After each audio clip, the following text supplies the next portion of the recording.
Hello students, how are you? I hope you are well. So today we are going to discuss vocations poem MCQ, and I have already uploaded a video related to this poem. You can check playlist.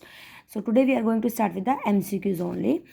First question is at what time does the child go to school. जैसे आपने poem अगर read की है अच्छे से तो आप easily बता सकते हो, आपको ऑप्शन भी देखने की जरूरत नहीं कि वो 10 AM जाता है। ठीक है, what shape of a gong में, मतलब व्हाट शेप इज गोंग। देखो सबसे कई बार ये आ जाता है कि what is the meaning of gong. Gong का मीनिंग क्या होता है?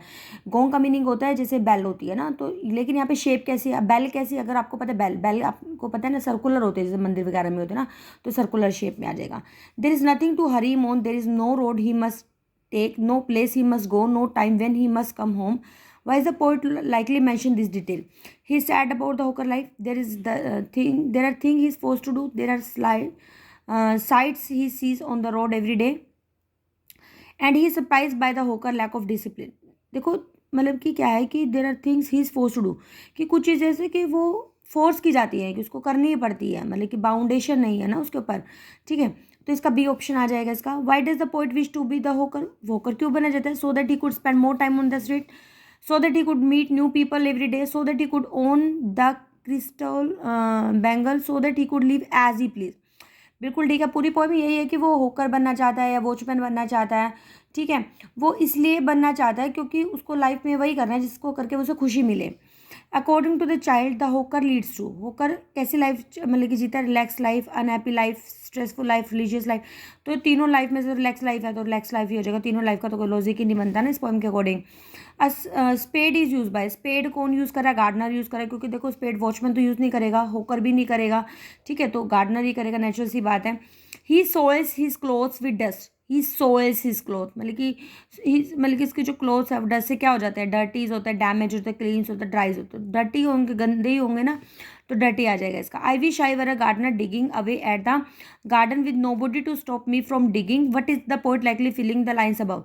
देखो I wish I were a gardener, कि मैं गार्डनर, रिग्रेट है, सोरो है, लॉन्गिंग है, फ्रस्ट्रेशन है। देखो इसमें क्या हो जाएगा? उसकी रिग्रेट तो नहीं होगा क्योंकि वो पछतावा तो नहीं हो रहा। ठीक है, और सोरो दुख भी नहीं है, लॉन्गिंग उसका इच्छा है उसकी। ठीक है, तो ये हो जाएगा। फिर what sign does the poet see at the bed time, मतलब कि बेड टाइम पे क्या देखता है? ये giant with one red eye, ये हाँ ये देखता है giant with one red eye देखता है। एक मिनट देखो, what sight does the poet see at bed time?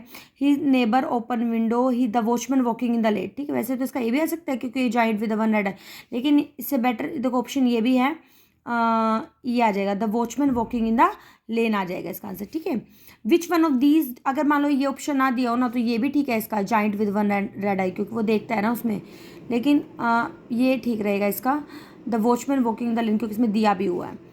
फिर नेक्स्ट क्या आपका कि which of these does the poet do, कि पोइट क्या करता है? Uses other leads to convey his wishes, create emphasis by using rhyming words, show sympathy for the people around him, provide description to show how very life is. हाँ, poet क्या दिखा रहा है? Poet ये दिखा रहा है कि भाई किस तरीके से अलग अलग लाइफ का डिस्क्रिप्शन होता है उसका। I wish were a gardener digging away at the garden with nobody to stop me from digging. I wish I were a gardener. ठीक है, इसमें स्पीकर क्या चाहता है? क्यों मतलब वॉन्ट्स टू बिकम गार्डनर क्यों बन जाता है? क्योंकि he soils his cloth, he digs in the rain, he enjoys his freedom without scolding. ठीक है, क्योंकि वो फ्रीडम को इंजॉय करना चाहता है। What is the main purpose of the poem? का मेन पर्पज क्या है भाई? To explain the reason for the poet loneliness, to narrate the poet fondness childhood memory, poet desire for the more freedom in life. बिल्कुल बिल्कुल correct है option C.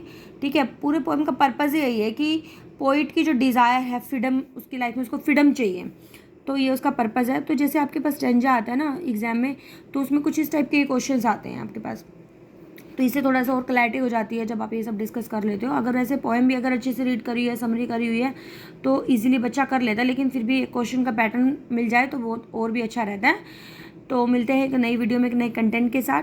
अगर आपने channel पर नए हैं तो प्लीज़ सब्सक्राइब करना ना भूलें, अपने दोस्तों को शेयर करें, और अगर आपने सब्सक्राइब कर लिया तो उसके लिए बहुत बहुत धन्यवाद। तो मिलते हैं एक नई वीडियो में एक नए कंटेंट के साथ। Till then be happy, keep studying, bye bye.